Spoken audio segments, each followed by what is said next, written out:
잘 지내셨습니까? 날씨가 추워졌지요. 오늘 또 이렇게 추위 뚫고 이곳까지 오신 것은 하나님의 은혜인 줄 믿습니다. 오늘 말씀을 통해서 하나님의 은혜가 더 풍성해지기를 축원합니다. 자, 겉으로만 보면 그 중세 교회, 중세 시대의 그 중세 교회는 초대 교회, 예수님 오신 이후 사도행전 2장의 성령이 막 폭발함으로써 세워졌던 그 초대교회에 펄펄 끓는 성령의 역사로 화려한 교회의 꽃을 피운 시대입니다. 중세 시대는. 중세 교회는 그 초대교회의 성령의 그 뜨거운 역사에 의해서 탄생한 교회의 꽃을 피운 정말 화려한 시대, 교회의 전성시대였다라고 말할 수 있습니다. 앞으로 어떤 일이 일어날지는 우리가 잘 모르겠지만 예수님 오실 때까지 어쩌면 이 중세 교회만큼이나 화려한, 교회가 화려한 시대는 오지 않을 것 같아요. 그 중세교회는 황제도 교회가 세우기도 하고 내리기도 하고 그랬어요. 황제에게 교회 황제 고만해 하면 내려와야 되고, 어떤 사람을 황제로 추대하면 그 사람이 황제가 되는, 교회의 권세가 세상의 권세를 지배하던 때가 바로 중세시대 중세교회입니다. 그때의 그 교회 당의 그 화려함은 지금도 뭐 몇천 년이 지났지만 감탄을 자아냅니다. 엄청난 예술가들이 교회 건축을 디자인하고 설계하고 건축을 하고, 그 뭐 교회당 자체가 예술 작품이에요. 그냥 보통 예술 작품이 아니고 세계에서 가장 뛰어난, 여러분 앞으로 미켈란젤로 같은 미술가가 나오겠어요? 나올 수 없어요. 그런 사람들이 설계하고 만들어 놓은 작품입니다. 예술 작품이에요, 교회가. 그래서 많은 사람들이 지금도 정말 알바해서 돈 모아가지고 성지순례 가고요, 유럽 여행 가서 그들이 만들어 놓은 예배당 그 작품들을 감상하고 입이 쫙 벌어져 가지고 한번 갔다 오면 한 10년 동안은 그 얘기예요. 내가 유럽에 갔더니 어디 갔더니 베드로 성당에 가봤더니 정말 10년 동안 울고 먹더라고요. 정말 목회자들 모임 가보면, 장로님들 모임 가보면, 거기 갔더니 어마어마한 그 작품들을 보고 그 얘기를 만날 때마다 들어야 돼. 만날 때마다. 저는 가본 적이 없어가지고 그냥 계속 듣고 그냥 아멘 듣고 아멘 해야 돼. 남자들이 군대 갔다 왔던 경험을 모임은 이야기하는 것처럼 그 유럽 갔다 와서 그것 보고 와서 그렇게 감탄을 합니다. 중세 교회는 망할 수 없는 교회입니다. 그 당시의 교회는 망할 수 없는 교회였습니다. 그런 교회가요, 망했어요. 망했습니다. 그런 교회가 지금은 왕릉처럼 변해서 문화유산이 되어버렸어요. 그래서 저는 안 갑니다. 무덤이 된 교회를 왜 구경 갑니까?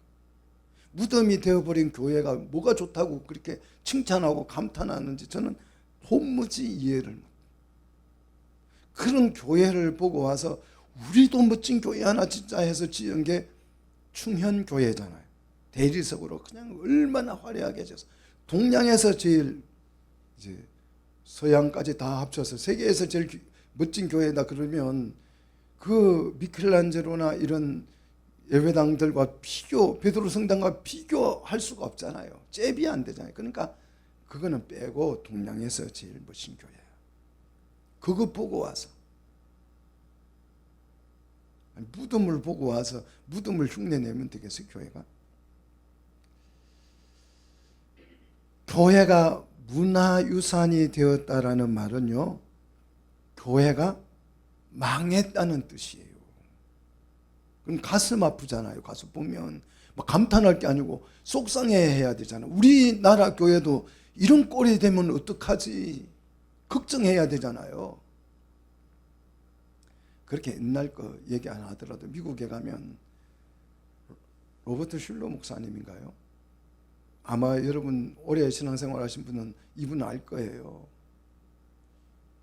여의도에 와서 막 대부흥을 일으켰던, 그래서 미국의 크리스탈 교회, 수정 교회를 세웠던 분. 근데 그 교회가 망했어요. 그 교회가 망해서 팔았어요. 어디에다가요? 천주교회. 또 천주교가 그 교회를 떡사고는 불상 타고 그냥 너 거 써라 그랬어요. 예배당 그 부동산은 천주교가 가져가고 그냥 그거 우리가 그 개신교의 대표적인 교회를 우리가 가져오면 쪽팔린다. 그냥 너 거 써라. 그래서 지금도 그 교회에 쓰고 있어요. 그게 무슨 교회예요? 중세에는 교회의 최적의 환경입니다. 최적의 환경 속에서 교회가 망했어요. 교회가 가장 잘 될 수 있는 환경이었는데 오히려 교회가 망한 것, 이것이 저는 기적 같아요. 그렇잖아요. 기적이 아니면 어떻게 이렇게, 그런 거 있잖아요. 몫이 정말 장사하는 몫이 좋은데 거기서 망하면 기적이잖아요. 아무나 가서 그냥 돗자리만 펴면 잘 될 수 있는 자리에서 망하면 그렇잖아요. 도무지 망할 수 없는 최적화된 환경에서 왜 중세 교회는 망했을까? 이게 이제 우리가 오늘 같이 고민해야 될 문제라고 생각합니다. 왜 우리 교회는 안 될까? 왜 성장하지 못할까? 같이 고민을 해야 될 문제입니다. 제가 그래서 망할 수밖에 없었던 중세 교회가 망하게 된 예를 한 가지만 설명을 하도록 하겠습니다. 사실 정말 오늘 여기에서 망할 수밖에 없었던 그 예를 들려고 하는 분이 저하고는 비교가 안 되는 너무너무 훌륭한 분이어서 참 부담스럽지만 부득이하게 교회를 위해서 제가 예를 들어서 설명을 하려고 합니다. 이분이 누구냐 그러면 토마스 아퀴나스입니다. 다 아실 거예요. 초등학교, 중학교 얼마나 교과서에도 나오시는 분이니까 세계사 하면 이분이 등장을 하니까요. 이 토마스 아퀴나스가 정말 모르는 사람이 세상에서, 우리는 뭐 이순신 하면 우리나라 사람만 알지 서양 사람들은 이순신이 누군지도 몰라요. 그런데 이 토마스 아퀴나스는 전 세계 사람들에게 유명한 대단한 신학자이고 또 목회자지요. 이 토마스 아퀴나스의 설교 중에서 굉장히 유명한 설교가 있어요. 그게 뭐냐 그러면 이제 들어보신 분도 있을지 모르겠어요. 토끼 설교입니다. 재밌죠? 토끼 설교. 이분이 이 토끼 설교가 얼마나 성도들의 반응이 좋았는지 3번이나 했어요. 시리즈로 토끼 설교를 3번이나 했는데 이 설교가 대단하다 보니까 그 설교한 날짜까지 기억을 해요. 500년이 700년 가까이 지나가지만 그분이 설교한 날짜까지 기억해요. 날짜까지. 자, 첫 번째 설교는 1531년 10월 31일 가을이 물어가는 때쯤 이분이 토끼 설교를 첫 번째 설교를 했습니다. 그래서 이 설교를 듣고 너무 은혜를 받으니까 두 번째 설교는 다음에 1532년 1월 1일 날 신년 설교로 이분이 또 토끼 설교를 합니다. 그리고 그래도 이 은혜가 너무 감동적이니까 3일 뒤에 세 번째 토끼 설교를 해요. 여러분, 토끼 설교 표정이 너무 진지해 보이는 것 같은데, 토끼 설교가 얼마나 은혜를 많이 끼쳤는지 이해가 가십니까? 정말 대단한 설교였고 이 설교가 강풍 은혜를 끼쳤습니다. 그런데 왜 이런 설교를 듣고 그 중세 교회가 망했느냐는 거예요. 이런 은혜가 넘치는 설교를 듣고도 이렇게 훌륭한 토마스 아퀴나스 같은 분이 그 외치는 하나님의 말씀을 듣고도, 설교를 듣고도 어떻게 그 교회가 망할 수 있는가 하는 거예요. 토끼 설교는 감동적이고 설득력 있는 설교였지만, 정말 중요한 얘기를 하려고 그래요.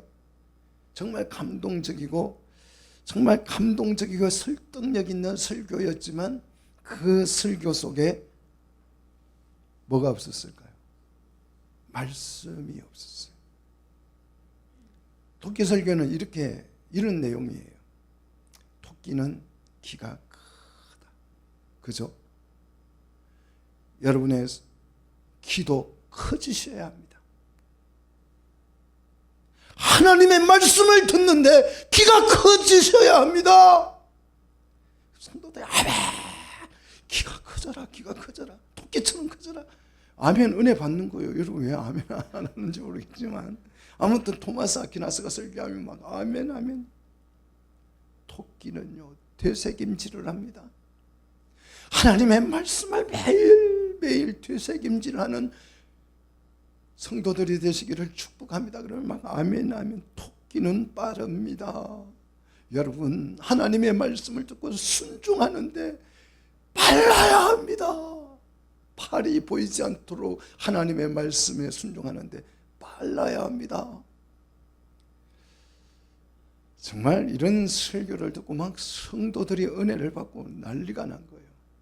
결심을 하고 막 헌신하고, 나는 오늘부터 말씀을 듣고 빨리 순종하리라, 말씀을 매일매일 묵상하리라, 아멘 이러면서 막. 그래서 너무 은혜를 많이 받아가지고 몇 번 했다고요? 3번이나 했다. 은혜를 받고 교회가 뒤집어지고. 정말 내용상으로 보면 구구절절이 맞는 얘기지만 감동적이고 은혜로운 내용의 말이기는 하지만 그 속에 뭐가 없다고요? 말씀이 없더라. 이런 설교만 듣고 교회가 안 망하면 그것도 기적이에요. 이런 설교를 듣는데도 아무리 좋은 환경 속에서 교회가 있다 하더라도 어떻게 안 망할 수 있어요? 당연히 망해야죠. 중세 교회가 최적화된 환경 속에서도 망할 수밖에 없었던 이유는 말씀을 상실했기 때문입니다. 감동을 주는 말은 무슨 듣기는 좋고 우리에게 마음의 평안을 주지만 우리의 영혼을 살릴 수는 없어요. 내 입에 맞는 음식은 내 건강을 책임져 준다 안 준다? 책임져 줄 수 없습니다. 내 입에만 맞는 음식은 내 건강을 책임져 줄 수 없듯이 내 키에만 맞는 말씀은 내 영혼을 책임져 주지 못한다는 걸 아셔야 돼요. 토마스 아퀴나스의 설교는 큰 감동을 주었지만 사실은 그런 설교를 듣고 교회가 어찌 됐다고요? 망했다. 교회만 망합니까? 교회가 망하면 성도도 망하고 세상도 망해요. 교회가 망하면 세상도 망한다니까요. 북한의 교회가 망하니까 북한이 망해가고 있죠. 그러지 않으세요?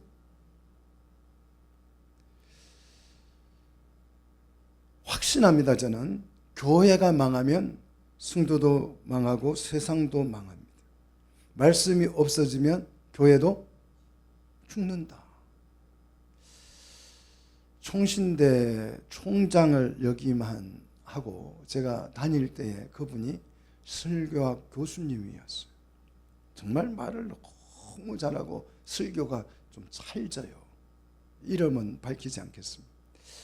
그런데 얼마 전에 이제 이분이 방송을 할 때 어떤 에피소드 하나를 소개하는데 제 귀에 와서 듣고 제가 깜짝 놀랐어요. 이분이, 이 교수님이 운전을 하고 가다가 라디오를 켰대요. 그래가지고 이렇게 버튼을 딱 누르면 주파수가 자동으로 쫙 맞춰지잖아요. 그래서 이제 딱 눌렀는데 기막힌 설교가 흘러나오더라고요, 라디오에서. 그래서 설교를 듣고 운전을 하면서 아멘, 할렐루야, 아멘, 아멘 이렇게 하면서 제가 그 얘기를 듣는데 막 마음에 감동이 되더라고요. 와, 설교학 교수님이 목사님의 설교를 듣고 은혜를 받으니까 이분이 얼마나 겸손한 거요. 그죠? 그 설교를 듣고 감동을 받고 도대체 이 교수님이시니까, 설교학 교수님이니까 그것도 이 설교를 듣고 이제 막 은혜를 너무 받아가지고 이 설교자가 도대체 누구냐 이거 알고 싶은 거예요. 혹시 내 제자 중에 있는가 싶어가지고. 그래서 이제 설교가 다 끝나고 나면 나오잖아요. 무슨 방송, 어느 교회 누구 설교입니다 이렇게 나오잖아요. 그래서 그 설교 끝마칠 때까지 그걸 이제 기다리고 있는 거예요. 아멘 아멘 하면서.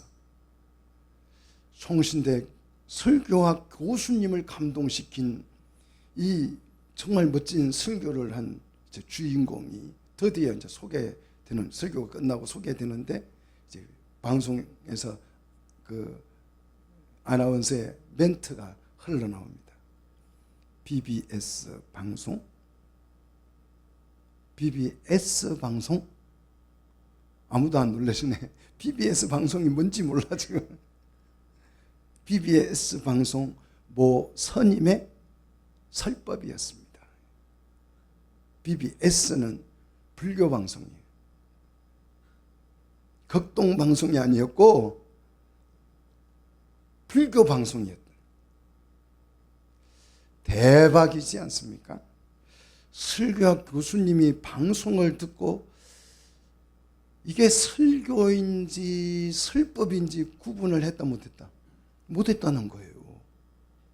저는 또 갑자기 와, 이 교수님 정말 겸손하다 그랬는데 또 그 얘기를 듣고 나니까 실망이 되더라고요. 어떻게 설교학 교수님이 방송을 듣고 이게 설교가 옳은 설교인지 그런 설교인지 그걸 구분을 못하고 은혜를 받았다고 하니까 또 뭐 천당과 지옥을 왔다 갔다 한 것.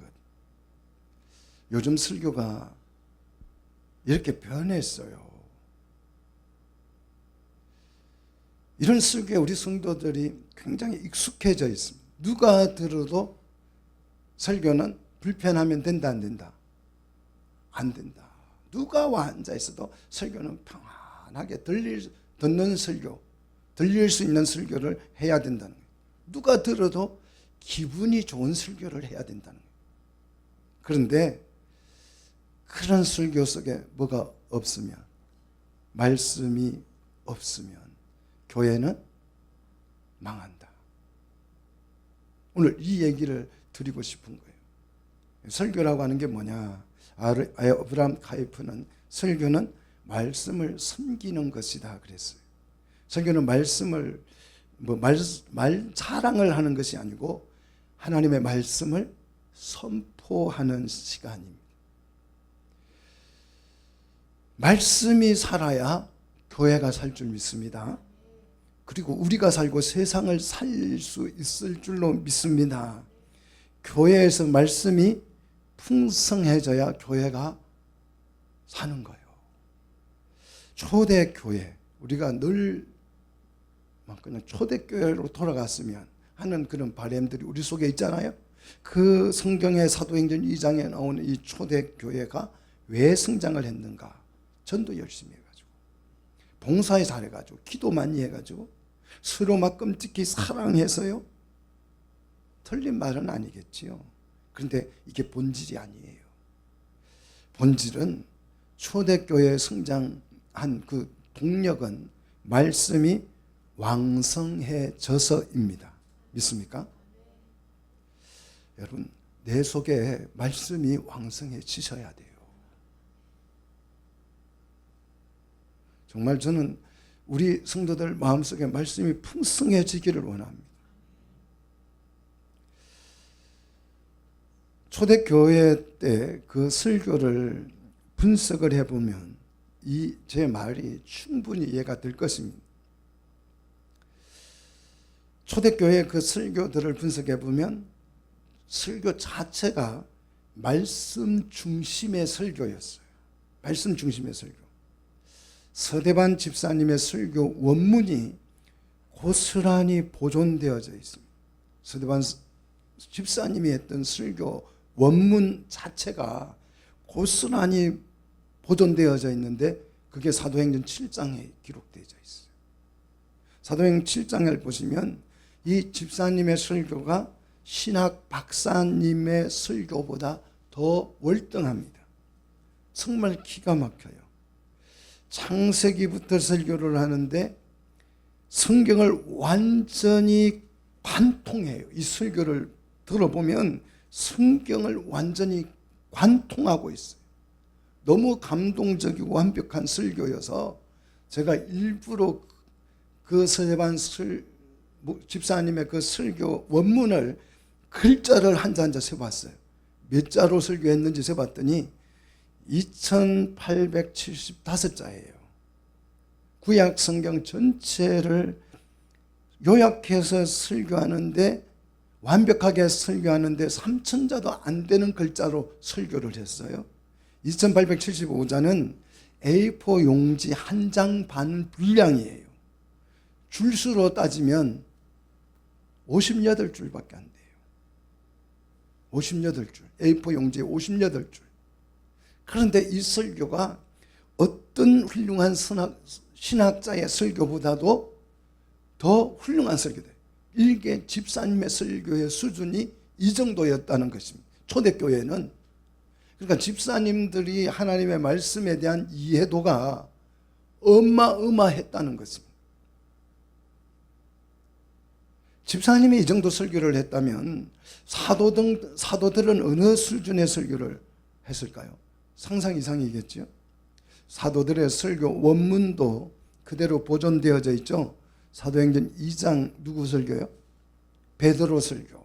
베드로 설교가 그대로 기록되어져 있잖아요.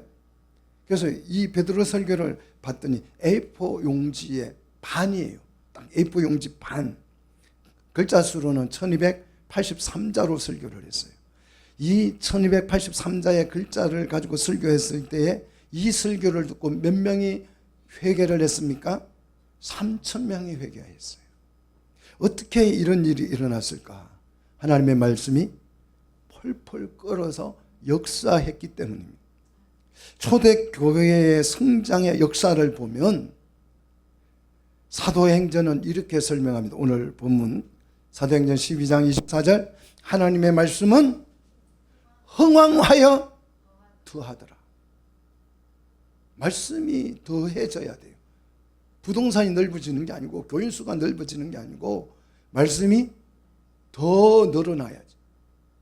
말씀 시간이 더 늘어나고 풍성해져야죠. 사도행전 17장 20절 우리 한번 같이 보십시다. 사도행전 19장 20절 사도행전 19장 20절 같이 읽습니다. 이와 같이 주의 말씀이 힘이 있어 흥황하여 세력을 얻으니라. 주의 말씀이 뭐가 있다고요? 힘이 있다고요. 힘. 주의 말씀이 여러분 속에 힘으로 작동되어야죠. 주의 말씀이 힘이 있다라고 오늘 기록하고 있지 않습니까? 그 힘 있는 말씀이 흥왕하여져서, 흥왕하다라는 말은 성장하게 하고 자라게 했다는 말이죠. 말씀이 자라게 하여서 뭘 얻었다고요? 세력을 얻었다, 강력함을 얻었다, 능력을 얻었다 이 말이에요. 말씀의 힘, 말씀의 능력, 말씀의 세력이 우리 교회를 통하여서, 우리 성도들의 가정을 통하여서 나타나기를 축복합니다. 초대교회가 성장할 수 있었던 그 초대교회는 교회가 성장할 수 있는 최악의 조건이었습니다.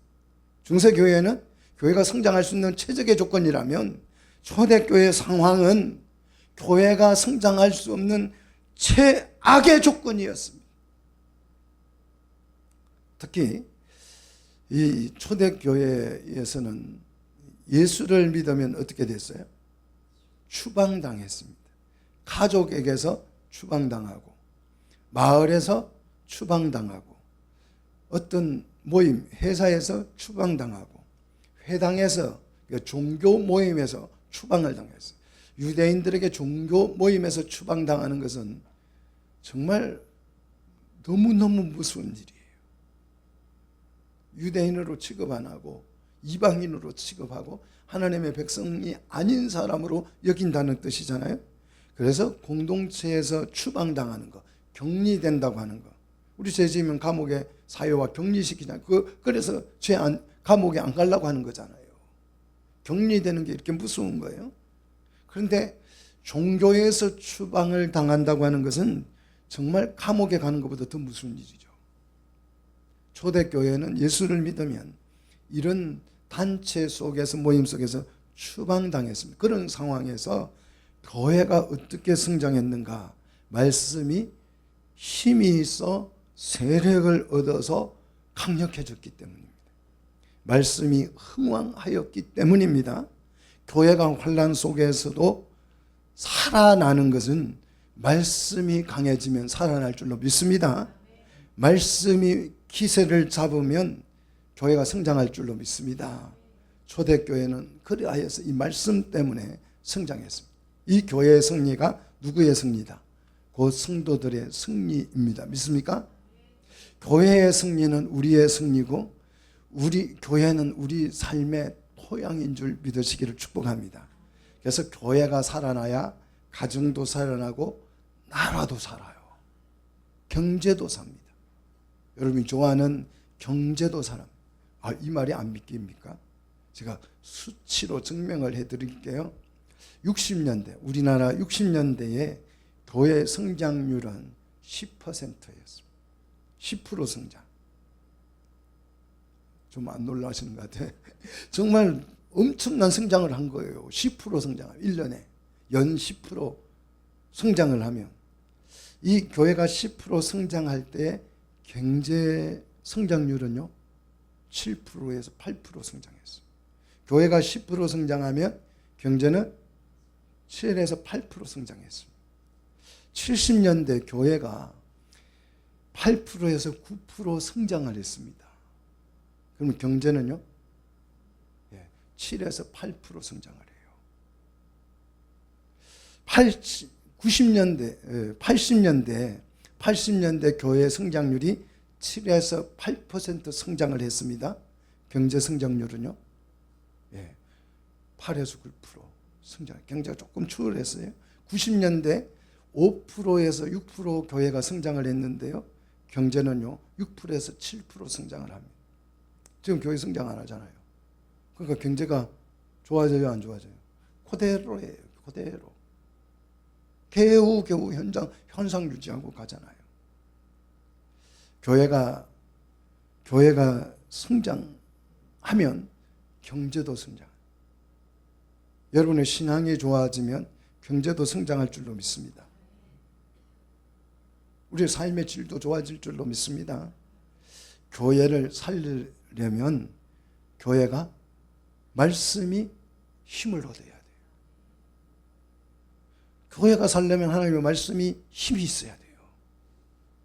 근데 지금 교회가 말씀에 힘이 없잖아요. 설교 너무 길게 해. 20분, 15분 하지. 아니 5분만 하지. 힘이 없어요.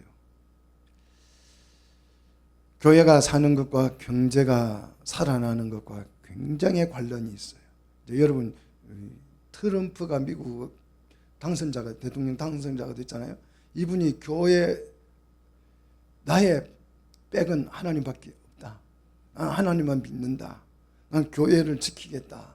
이분이 해가지고 그렇게 대통령 됐지요. 미국 경제가 성장할 거야, 안 할까요? 성장할 거예요. 한번 보세요. 교회는 말씀이 살아야 교회예요. 교회를 살릴 수 있는 것은 말씀뿐인 줄 믿으시기를 축복합니다. 초대교회는 말씀에 능통한 사람들이 너무 많았어요. 자, 사도행전 18장에 가서 보면 아주 유명한 사람이 소개되지요. 사도행전 18장 24절에 굉장히 유명한 사람이죠. 누구냐? 아볼로입니다. 아볼로. 이 아볼로는 어떤 사람이냐? 24절 보면 성경에 어떤 사람요? 능통한 사람이라고 해요. 우리 권사님은, 우리 집사님은 성경에 능통한 사람. 다른 거 잘 모르는데 저분하고 얘기만 하면 성경 얘기로 나와요. 말씀이 어떻고 저떻고. 성경에 능통한 자라고 아볼로를 표현하고 있어요. 그러면 성경에 능통하다는 말이 무슨 뜻이냐? 성경을 달달 외는 거, 이게 능통한 게 아니에요. 성경에 능통한 하다는 말은 25절에 보십시오. 주의 도를 배워서 어떻게 해요? 열심히 누구에 관한 거? 예수에 관한 것을 어떻게 하는 거? 자세히 하는 거지. 이게 성경에 능통한 거예요. 성경에 능통한 사람은 열심히 주의 도를 배워서 예수에 관한 것을 자세히 하는 것. 이게 성경에 능통한 사람. 그래서 이 아볼로가 28절 성경으로서 예수는 그리스도라고 증언하여서 공중 앞에서 힘있게 유대인들의 주장을 이겼다 그랬어요. 유대인들의 주장이 뭡니까? 탈무드잖아요. 탈무드의 그 교리를 뭐로? 성경으로서 박살냈다는 거예요. 교회들 가면 탈무드 얘기하는 목사님들 진짜 많아요. 정말 가슴을 치고 싶어요. 탈무드를 따라가면 예수를 믿는다. 유대교가 돼요. 막 예수 믿는 우리 집사님, 권사님, 장로님들이 아들에게 탈무드를 사다 줘요. 이거 읽으면 똑똑해진다. 불신자 만드는 거예요. 바울은 이 탈무드를 뭐라고 했어요? 똥이다. 배설물이다. 이렇게 여겼다고요. 이런 걸 잘 몰라요. 그냥 유대인들이 막 이스라엘 사람들 하면 성경에 나오니까 다 좋은가 보다. 지금도 유대인들은 예수를 믿으려 안 믿어요? 안 믿습니다. 예수를 팔아 장사하죠. 성지순례 만들어 놓고 꼬드기 가지고 와서 팔아. 이거 구경해라. 예수님이 부활했던 무덤 보여줘요. 자기들은 부활 믿어요? 안 믿어요? 안 믿어요. 근데 다 속아요. 또 거기 가서 막 그 안내해 주면 막 감격해가지고 눈물 흘려요. 은혜 받고 와요. 또 신기해. 아무튼 은혜를 희한하게 잘 받아요.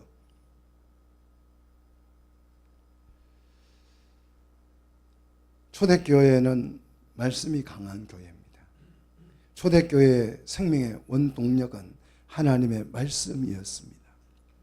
초대교회는 처음부터 말씀이 강했던 것은 아니죠. 초대교회 베드로의 설교를 듣고 3,000명의 회개에서 큰 성장을 이루는데도 불행하게도 이 큰 성장으로 인해서 교회는 도리어 위기에 빠져요. 초대교회 위기가 뭐냐? 환난이 커서? 아니에요. 로마 군인들이 어떻게 해서? 아닙니다. 경제적으로 어려워서요? 아닙니다. 고난 때문에? 아닙니다. 초대교회 위기가 닥치는 그 위기가 뭐냐? 사도행전 6장 2절에 소개되지요. 사도행전 6장 2절에. 자, 우리 한번 보십시다. 12사도가 모든 제자를 불러 이르되 우리가 하나님의 뭘 제쳐놓고요? 말씀을 제쳐놓고 뭘 일삼았다고요? 접대를 일삼는 것이 마땅하다 안 하다? 안 하다. 설교 한번 듣고 3,000명이 몰려와서 오니까 이제 새신자반 양육해야 되고, 그냥 양육합니까? 이제 또 잘해줘야 되잖아요. 막 밥도 해주고 막 이렇게 하면서 막 음식도 떼고 나누면서 서로 사랑합시다, 아낍시다, 우리는 한 몸입니다 하고 얼마나 접대하는 일이 많아졌겠어요. 이 접대하는 일 때문에 뭐 할 시간이 없었어요? 하나님의 말씀을 가르칠 시간이 없었다. 그래서 말씀이 우선순위에서 밀려났습니다. 사랑하는 성도 여러분, 여러분의 말씀이 우선순위에서 밀려나지 않기를 축복합니다. 제가 유튜브에서 성경 읽기를 딱 12시에 올려요. 12시에.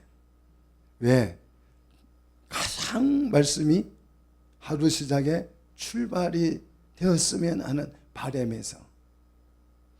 초대교회가 위기에 직면한 이유는 뭘 제쳐놓았기 때문에? 말씀을 밀쳐놓았기 때문에. 그리고 접대를 일삼았다. 접대하는 일에 온갖 충성과 헌신을 다했다는 뜻이에요. 여기서 접대는 식탁이라는 의미예요. 매일 새신자들이 몰려오니까 새신자 축하 파티를 해주고 그들을 섬겨주고 그들의 어려움을 도와주고, 이게 접대예요. 어렵다 그러면 가서 도와주고 집안일도 도와주고 이런 일들을 하느라고 뭘 제쳐놓았다고요? 말씀을 제쳐놓았다. 온 교회 초대교회 성도들이 새신자들이 몰려오니까 그 새신자들 돌본다고 말씀을 내팽개쳤다는 거예요. 그래서 교회가 어떻게 됐다? 위기에 빠졌다. 깨질 위기에 빠졌다는 거죠. 요즘 교회도요 이렇습니다. 봉사한다고 정신이 없어요. 어제 우리 김장 했는데 고생하셨지요. 예. 우리 교회는 봉사 많이 안 하기로 유명한 교회. 할 일이 없잖아요, 교회 오면. 그죠? 예. 별로 할 일이 없어요. 예. 많이 하려고 좀 하지 마십시오. 웬만하면 놀다가 가십시오. 말씀이나 부지런히 배우고 가십시오. 근데 좀 규모 있는 교회 가면 봉사한다고 정신을 성가대해야 되고 주일학교 교사해야 되고 식사 당번해야 되고 또 뭐 주차 안내해야 되고 운전해 줘야 되고 눈코 뜰 새가 없어요. 그래서 말씀이 자꾸 뒤로 밀려가요. 그래서 교회가 지금 위기에 빠져가고 있는 것 같습니다. 교인들도 바쁘고 목회자들도 너무 바빠요. 신방하고 전도하고 무슨 모임에 간다고요. 너무너무 바쁘죠. 그래서 말씀을 읽을 시간이 없어진 거예요. 성도들이 교회 와서 봉사를 많이 하면 저는 좋아요. 매일 와서 봉사하면 얼마나 좋겠습니까? 그런데 봉사하는 데 정신이 팔려서 말씀을 제쳐놓으면 교회는 심각해진다는 거예요. 겨우 일주일에 설교 1시간 하는데 여러분 그 설교 속에 말씀이 없으면 어떻게 되겠어요? 초대교회는 말씀을 제쳐놓았더니 교회가 분쟁에 휩싸여가지고 헬파, 히브리파 해가지고 막 이제 싸우려고 그냥. 초대교회는 그러면 이 위기를 어떻게 극복했느냐? 답이요. 사도행전 6장 4절에 나옵니다. 자, 사도행전 6장 4절에 우리 같이 읽겠습니다. 우리는 오로지 기도하는 일과 말씀 사역에 힘썼다. 결국 이 말씀 사역에 힘써서 이제 로마라고 하는 그 나라 자체를 붕괴시켜버리고 기독교 국가를 세우고 세계를 복음화시켜버립니다. 온 세상이 기독교 국가가 되어버렸습니다. 로마 시대에는 예수를 믿고 세례를 안 받으면 공무원도 할 수가 없었어요. 공무원의 첫 번째 조건이 세례를 받았느냐. 세례가 필수 조건이었습니다. 말씀의 힘으로. 그래서 중세시대라고 하는 교회 전성시대를 열었습니다. 이때 세워진 교회가 지금도 남아있다고요. 얼마나 사람들에게 감동을 주는데 그 자체가 예술 문화가 되어버렸어요. 그런데 문화적 혁명을 이끌어낸 그 중세교회가 어떻게 됐어요? 망했어요. 그 원인이 뭡니까? 말씀이 중세시대에 사라졌기 때문이에요. 또한 중세시대에 그런 아름다운 교회를 열 수 있었던 것은 초대교회 말씀이 어떻게 돼서 흥왕하여서 열었던 건데 교회가 커지면서 말씀이 사라져버렸기 때문에 중세교회가 문을 닫은 거예요.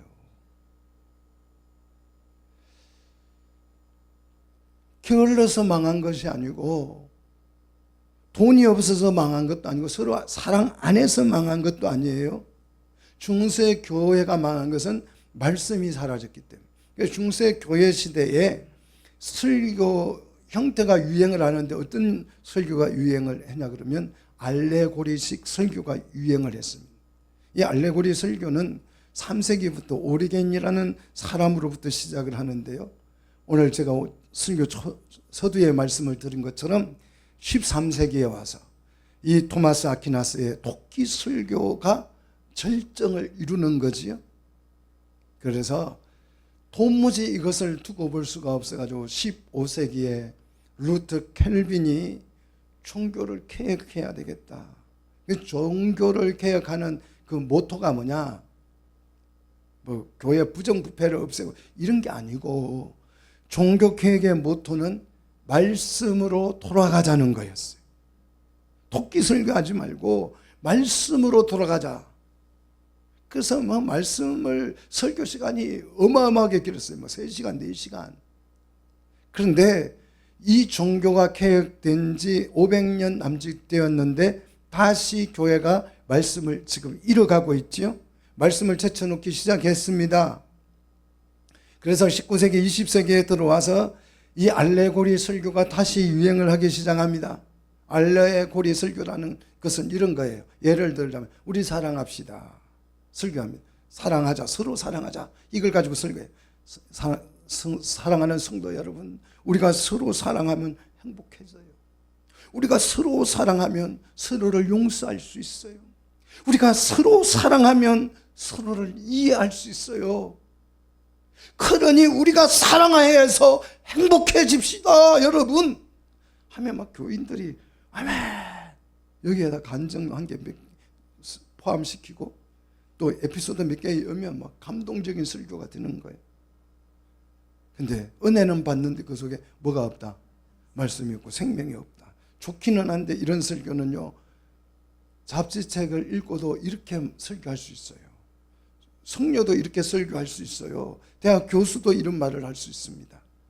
그러니까 요즘 TV 보면 전부 다 설교 흉내 내가지고 막 성공한 사람이 나와가지고 막 하는데 그따 예수만 붙이면 설교하고 똑같아요. 그러면 막 그 청중들이 얼마나 막 감동합니까? 그죠?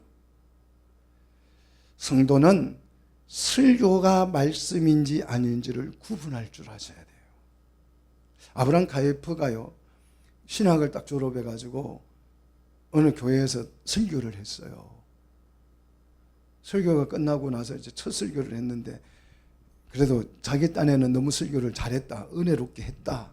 이렇게 해서 이제 내려가면 장로님이 막 목사님 오늘 설교 은혜 받았어요. 이럴 줄 알아. 집사님들이 막 아이고 목사님 오늘 설교 너무 마음에 들었어요. 은혜 받았어요. 이럴 줄 알아. 설교를 잘했다고 생각하고.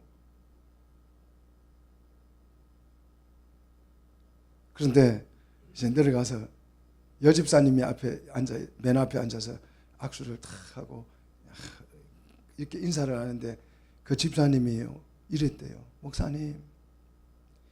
목사님 설교는 칼빈주의자의 설교가 아닙니다. 정통 칼빈주의자가 아니에요. 여집사님이 그랬대. 여집사님이. 이 목사님이 아브라함 카이퍼가 그 말을 듣고 충격을 받아. 다시 공부를 했어. 다시 공부를 했어. 그래서 아브라함 카이퍼가 칼빈주의의 최고의 학자가 된 거예요. 성경을 제대로 읽으면 다 칼빈주의자가 돼요. 성경을 제대로 이해하면 아브라함 카이퍼 신학과 동일해집니다. 성경을 제대로 읽으면 헤르만 바빙크 신학자, 칼빈주의자 후예잖아요. 이런 분들과 똑같아져요. 성경을 이해하면. 그런 거 다 뭐 아브라함 카이프 너무 어렵고 헤르만 바빙크 신학 너무 어렵습니다. 그 공부할 필요 없어. 성경만 제대로 하면 똑같아져요. 좋은 말이라고 다 말씀은 아니에요. 교회의 생명은 말씀에 달려 있는 줄 믿습니다. 교회는 말씀에서 태어났기 때문입니다. 교회는 말씀을 먹고 성장을 했고 말씀을 먹고 자랐기 때문입니다.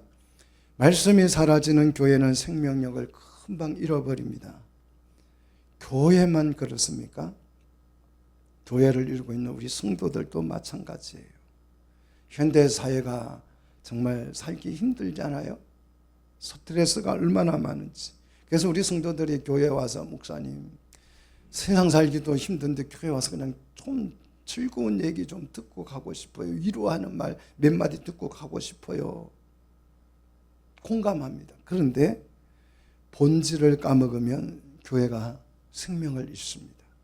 마음의 평안은 고사하고요. 생명을 잃어버린다고요. 질문 한 개 해볼까요? 아담과 하와가 왜 죽었어요?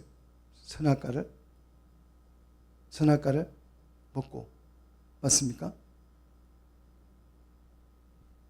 우리는 답을 이렇게 알고 있잖아요. 그래서 우리는 안심해요. 왜? 우리는 최소 선악과를 따먹을 일은 있다 없다? 없어요. 그거 좀 먹고 싶어도 보고 싶어도 선악과 나무를 볼 수가 없어요. 그러니까 따먹을 일이 있다 없다? 먹고 싶어도 못 먹는 거지. 아담과 하와는 선악과를 먹고 죽은 것이 사실이지만 본질은 아니지요. 아담과 하와가 죽은 것은 말씀을 버렸기 때문에, 하나님의 말씀을 버리고 불순종했기 때문에, 사단의 말을 하나님의 말씀보다 더 귀하게 여겨 그 말에 순종을 했기 때문에 우리는 선악과도 먹지 않지만 말씀도 먹지 않습니다. 그러면 아담과 하와와 똑같은 거예요. 말씀이 내 삶의 우선순위에서 밀려나는 일이 없기를 축복합니다. 말씀을 놓치면 내가 죽는다. 우리 교회가 죽는다. 이런 절박한 마음이 우리 속에 있어야 합니다. 우리 싸워도 뭐는 먹고 싸워요? 밥은 먹고 싸우잖아요. 그렇잖아요. 금강산도 식구경이라 하잖아요. 우리 예수 믿는 사람은 무슨 일이 있어도 뭐만큼은 말씀은 붙들어야죠. 말씀이 생명이 되고 진짜 평안이 되고 행복이 되는 거예요. 말씀이 우리 속에 강물처럼 흘러나기를 축복합니다. 그래서 함께 한 교회를 이룰 수 있는 우리 귀한 성도들이 되기를 주의 이름으로 축복합니다. 기도하겠습니다.